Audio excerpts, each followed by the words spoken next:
بسم اللہ الرحمن الرحیم، اللہ کے نام سے شروع کرتا ہوں جو مہربان رحم کرنے والا ہے۔ خلق الازواج کلھا،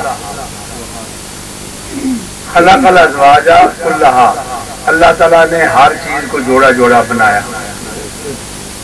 خلق الازواج کلھا، اللہ تعالیٰ نے ہر چیز کو جوڑا جوڑا بنایا۔ جب حضرت آدم علیہ السلام اور حضرت حوا علیہ السلام،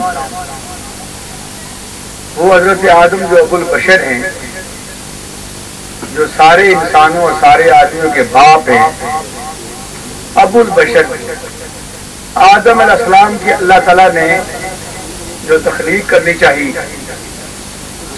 تو فرشتوں کو آگاہ فرمایا، وَإِذْ قَالَ رَبُّكَ لِلْمَلَائِكَةِ إِنِّي جَاعِلٌ فِي الْأَرْضِ خَلِيفَةً۔ اور وقت یاد کریں کہ جب ہم نے فرشتوں سے کہا فرشتوں میں اپنا خلیفہ دنیا میں بنانا چاہتا ہوں، فرشتوں سے مشورہ نہیں کیا۔ مفسرین فرماتے ہیں فرشتوں سے مشورہ نہیں تھا، فرشتوں کو صرف آگاہ کرنا تھا، خبردار کرنا تھا۔ فرشتوں نے جو اس کے بعد کہا، جب خدا نے فرمایا میں اپنا خلیفہ دنیا میں بنانا چاہتا ہوں، تو فرشتوں نے کہا قالوا اتجعل فیہا من یفسد فیہا ویسفک الدماء ونحن نسبح بحمدک ونقدس لک قال انی اعلم ما لا تعلمون۔ فرشتوں نے کہا یہ موبائل میں آپ کے بےعزتی ہوگی لیکن موبائل تھوڑی دیر آپ کے بند رکھیں، میں قرآن مجید فقان امیر کے آیات کریمہ پڑھ رہا ہوں، ان کا ترجمہ کر رہا ہوں، اور قرآن مجید کے آداب یہ ہیں وَإِذَا قُرِئَ الْقُرْآنُ فَاسْتَمِعُوا لَهُ وَأَنصِتُوا لَعَلَّكُمْ تُرْحَمُونَ۔ قرآن میں فقان امیر کے آیات کریمہ پڑھی جائیں تو خاموشی سے سنو تاکہ تم پر رحم کیا جائے، اور آپ اپنے گفتگو کو جاری کریں گے، جاری رکھیں گے تو پھر یہ بے ادبی ہوگی۔ اس لیے اللہ کا حکم ہے کہ توجہ سے بات سنیں۔ وقت مختصر ہے، اختصار کا میں نے لحاظ رکھنا ہے، لہذا لمبی چوڑی تو میں نے تقریر نہیں کرنی، صرف آج ایوب صاحب کی خواہش تھی جو میں پوری کر رہا ہوں۔ تو آدم علیہ السلام کی اللہ تعالیٰ نے جب تخلیق کرنی چاہیے تو فرشتوں کو آگاہ کیا، تو فرشتوں نے کہا یا اللہ یہ اپنا جو خلیفہ بھیجے گا اس کی اولاد ہوگی اور یہ سارے فسادی ہوں گے، قریزیاں کریں گے، قتل و غارت کریں گے۔ اس پر مفسرین کرام ارشاد فرماتے ہیں کہ اگر فرشتے یہ کہتے ہیں کہ انسانوں میں سے آدمیوں میں سے کچھ آدمی دہشت گرد ہوں گے، دہشت گردی کریں گے اور افراتفری پھیلائیں گے، بدامنی پھیلائیں گے، بے چینی پھیلائیں گے، تب تو فرشتوں کے بات درست تھی، لیکن فرشتوں نے سب کو ایک لاشی سے آنکھا، قالوا اتجعل فیہا من یفسد فیہا ویسفک الدماء۔ اور فرشتوں نے یہ بھی کہا یا اللہ اگر تو تحمید اور تسبیح کے لیے انسانوں کو پیدا کرنا چاہتا ہے تو نحن نسبح بحمدک ونقدس لک، ہم تیری تسبیح اور تحمید کے لیے کافی ہیں، صبح سے لے کر شام تک، شام سے لے کر صبح تک تیری تحمید اور تسبیح بیان کرتے ہیں۔ یا اللہ اگر اس لیے پیدا کیا، اللہ نے فرمایا اس کی یہ حکمتیں نہیں ہیں، قال انی اعلم ما لا تعلمون، جو کچھ میں جانتا ہوں نا تم نہیں جانتے۔ پھر فرشتوں سے کہا، فرشتوں جبریل امین کو کہا، میکائیل کو کہا، اسرافیل کو کہا، اسرائیل کو کہا ساری زمین سے مٹھی پر مٹی لے آؤ۔ حضرت لمبی ساری بات ہے، حضرت اسرائیل علیہ السلام لے آئے، یہ زمین چیختی چلاتی رہی اور ایک مٹھی پر مٹی ساری زمین سے لے آئے۔ اس لیے جتنے مٹی کے رنگ ہوتے ہیں اتنے انسانوں کے رنگ ہوتے ہیں، مٹی کے مختلف رنگ ہیں، انسانوں کے مختلف رنگ ہیں۔ ساری دنیا سے مٹی لی گئی، جب مٹی لی گئی پانی ڈالا گیا، پانی ڈال کے اس کو گوندا گیا، اس میں ہوا بھی ملی، پھر حضرت آدم علیہ السلام کا وجود مسعود بنایا۔ کہاں؟ مکہ شریف میں۔ کعبہ شریف کی چار دیواری تھی لیکن یاقوت کی بنی ہوئی تھی، فرشتوں نے بنائی ہوئی تھی، اس کا فرشتے طواف کرتے تھے، اس کے قریب مطاف میں حضرت آدم علیہ السلام کا وجود مسعود بنایا گیا۔ جب وجود مسعود بنایا گیا یعنی کان بنائے گئے، سر مبارک بنایا گیا، ناک بنایا گیا، چہرہ بنایا گیا، بازو بنائے گئے، پاؤں بنائے گئے، ٹانگیں بنائی گئی، پورا وجود مسعود بنا، ایک مجسمہ بنا۔ پھر اللہ تعالیٰ نے ارشاد فرمایا فَإِذَا سَمَّيْتُهُ فَنَفَخْتُ فِيهِ مِن رُوحِي فَقَعُوا لَهُ سَاجِدِينَ۔ فرشتوں جب میں ان کو برابر کر چکوں، بنا چکوں، تو تم ایسا کرنا ان کے سامنے سجدہ تعظیمی کرنا۔ کیوں؟ اس لیے سجدہ تعظیمی کرو کہ تم نے یہ جرت کیسے کی ہے کہ انسانوں کو نہ پیدا کریں، یہ قریشیاں کریں گے، دنگا فساد کریں گے۔ یا دوسرے معنی یہ ہیں کہ چونکہ اللہ تعالیٰ نے آدم السلام کو علم دیا اور تمام اشیاء کے علم عطا فرمایا، تمام اسماء کا، تمام افعال کا، تمام صفات کا علم عطا فرمایا، فرشتے یہاں رہ گئے، اس لیے بھی سجدہ تعظیمی کیا گیا۔ پھر حضرت آدم السلام کے لیے براق منگوایا گیا، تو براق کا اور نورانی آپ کے لیے لباس لایا گیا، نورانی آپ کے تاج صاحب کے سر پر رکھا گیا، نورانی لباس بنایا گیا، نورانی براق پر سوار کیا گیا، اور فرشتے سارے براتی تھے اور حضرت آدم السلام دولہا تھے۔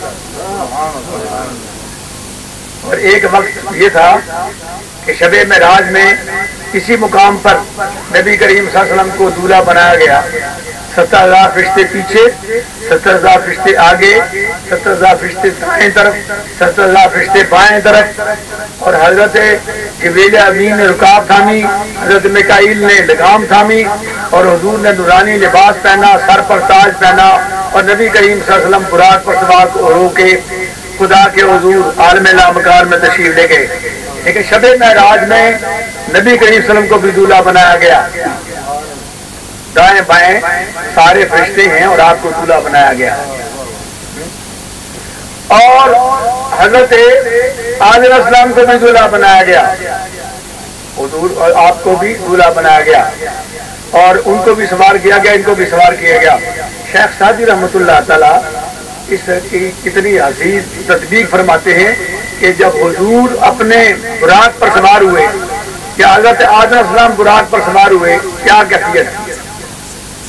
فرماتے ہیں کیفیت یہ تھی کہ سوارے جہانگیر یکرام براق آتی ہے، سوارے جہانگیر یکرام براق کہ بگذشت القصر نیلی رواق، کہ شاہ سوار براق پر سوار ہوا، براق کا جہاں پہلی نگاہ ہوتی تھی وہاں اس کا پہلا قدم ہوتا ہے، اور سواری اس لیے کہ شاہ سوار اس پر سوار ہیں، اور بے مثال شاہ سوار اس پر سوار ہیں، اس لیے براق حضور قدموں کی وجہ سے بہت تیز ہو گیا۔ اور جو سوار ہیں وہ کون ہیں؟ کہتے ہیں حبیب خدا اشرف انبیاء کہ عرش مجید اشبہد متقا، کہ خدا کے حبیب ہیں، سارے انبیاء سے افضل ترین ہیں، اور یہ اس سواری پر سوار ہیں، اس سواری پر سوار جا رہے ہیں۔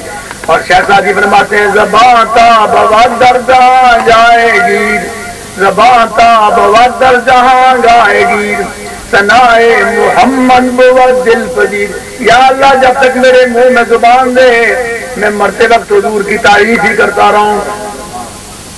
تو حضور کو بھی شب معراج میں براق پر ہی سوار کیا گیا، اسی موقع پر آدم علیہ السلام کو بھی سوار کیا گیا، اور آدم علیہ السلام براق پر سوار ہوئے، سارے فرشتے براتی بنے، اور نورانی آپ کو دولہا بنایا گیا، اور نورانی دولہا بنا کے حضرت آدم علیہ السلام کو سوار کیا گیا، اور ساتھ میں آسمان کے اوپر جنت میں لے جایا گیا۔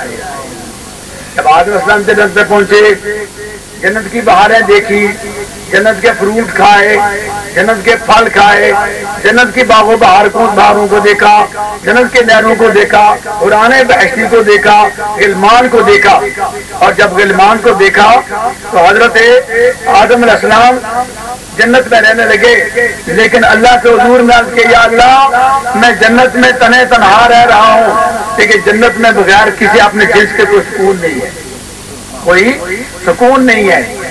حضرت اللہ تعالیٰ ارشاد فرماتا ہے کہ حضرت آدم السلام پر ایک غشی طاری کر دی، آدم السلام پر ایک غشی طاری کر دی۔ آدم السلام پر جب غشی طاری ہوئی تو حضرت حوا السلام کو بائیں پسلی سے اور ٹیڑھی پسلی سے، بائیں پسلی سے ٹیڑھی پسلی سے حضرت حوا السلام کو پیدا کیا گیا۔ حضرت آدم علیہ السلام کے وجود مسعود سے حضرت حوا علیہ السلام الگ ہوئی. جب ہوش آیا تو دیکھا کہ حضرت حوا ہے، آدم کا کنواندہ گندی رنگ، لیکن مائی صاحبہ بہت خوبصورت تھی، بہت حسینہ تھی، بہت جمیلہ تھی. حضرت آدم السلام نے جنت میں دیکھا اور دیکھا میری جنس ہے، میرے وجود سے الگ ہوئی ہیں. ذرا ہاتھ آگے بڑھایا تو خدا نے منع کر دیا. خدا نے کہا حضرت آدم ابھی نکاح نہیں ہوا ہے، ابھی ہم نے نکاح کرنا ہے. اب دیکھو فرشتے سارے براتی تھے، آدم السلام کو دولہا بنایا گیا اور حضرت حوا السلام کو دلہن بنایا گیا. اور جنت میں خدا کے ان جنت میں جن کو آدمی جب دیکھے تو دیکھے دیکھے دیکھے کہے گا یہ بے مثال جگہ ہے. اس کا پانی بے مثال، اس کے پھل بے مثال. اور اس جنت میں حضرت آدم السلام کا اب نکاح ہونے لگا. اللہ تعالیٰ نے نکاح کا خطبہ خود ارشاد فرمایا، حمد باری تعالیٰ. اللہ تعالیٰ نے اپنی حمد خود فرمائی، حضور پر درود شریف خدا نے پڑھا. حدیث پاک میں کیا لکھا ہے؟ حمد باری تعالیٰ اور نعت محمد مصطفیٰ صلی اللہ علیہ وسلم. اللہ تعالیٰ نے یہ خطبہ پڑھا. خطبہ پڑھنے کے بعد فرشتوں کو گواہ بنایا اور ایجاب و قبول کرائے. اور مار کے جب وقت آیا تو کہا حضرت آدم آپ میرے نبی کریم صلی اللہ علیہ وسلم درود شریف پڑھو. درود شریف پڑھو. درود شریف یہ مار تھا، یہ مار تھا. آدم السلام کا نکاح سب سے پہلے جنت میں کس نے کیا؟ اللہ نے کیا. تو اس لیے یہ نکاح کرنا جو ہے یہ سنت الہیہ ہے. آدم السلام کا نکاح یہ پڑھایا کس نے؟ خدا نے. فرشتے گواہ تھے، مار درود شریف تھا اور حضرت آدم السلام کا آمنے سامنے بچھا کے نکاح ہوا، لیکن جنت میں. فرمایا یا ایھا الناس اتقوا ربکم الذی خلقکم من نفس واحدۃ وخلق منها زوجها وبث منهما رجالا كثيرا ونساء واتقوا الله الذی تساءلون به والارحام ان اللہ کان علیکم رقیبا. یہ قرآن مجید فرقان حمید کی آیت کریمہ ہے جس کو نکاح خان نکاح میں پڑھتے ہیں کہ وہ ایسا موقع تھا کہ آدم السلام کے تخلیق فرما کے حوا السلام کی تخلیق فرما کے نکاح منعقد کرنے کے بعد پھر ساری مخلوقات پھیلی، مرد بھی پھیلے، عورتیں بھی پھیلی اور یہ دنیا میں بہاریں آئیں. یہ حضرت آدم السلام کی برکت سے اور حضرت حوا السلام کی برکت سے. پھر میں یہ قرآن مجید کی میں نے آیت پڑھی ہے اور اس کا پورا ترجمہ نہیں کیا، اس کا مفہوم بیان کیا ہے. اب میں آپ کو حدیث سناتا ہوں. نبی کریم صلی اللہ علیہ وسلم ارشاد فرماتے ہیں کہ نکاح جب کسی کا کیا جاتا ہے تو 4 چیزوں کا لحاظ کیا جاتا ہے. 4. ہر آدمی جب نکاح کرنے کے لیے تیاری کرتا ہے، منگنی کرنے کے لیے تیاری کرتا ہے تو 4 چیزیں اس کے ذہن میں ہوتی ہیں. اس کے ماں باپ کو اور بننے والے دولہا کو 4 چیزیں اس کے سامنے ہوتی ہیں. لِأَرْبَعِينَ، یہ بخاری اور مسلم شریف کی حدیث ہے. لِأَرْبَعِينَ 4 چیزیں، وَلِمَالِهَا وَلِحَسْبِهَا وَلِجَمَالِهَا وَلِدِينِهَا.